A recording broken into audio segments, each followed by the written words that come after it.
Yana ham bitta strashniy ish olib qolgan. O'zingizlar bitta ko'ringlar. BYD Yuanap mashinasi ikkita eshigi g'ijim bo'lib ketgan. Buni taksist Matizli akamiz urib qo'ygan ekanlar. Eshigini qaranglar, qanaqa g'ijim bo'lib ketgan. Uni eshigini ham mashinaning egalari so'rashdi, radnoy eshigi. Old eshigini $1700, orqa eshigini $1600 qilib berishar ekan.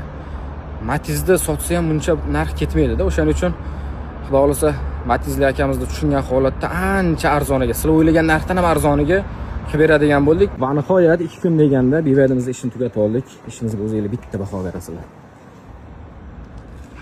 Juda ham ideal bo'lib chiqdi. Xudo xolasa birga bir bo'lib chiqdi. Faqat ozgina ish qoldi. Mana bunaqa kraskasi qirilgan joylarga podbor qildirib bitta kraskasini to'ldirib bersak, inshaalloh ideal bo'ladi. O'zingizlar bitta ko'ringlar.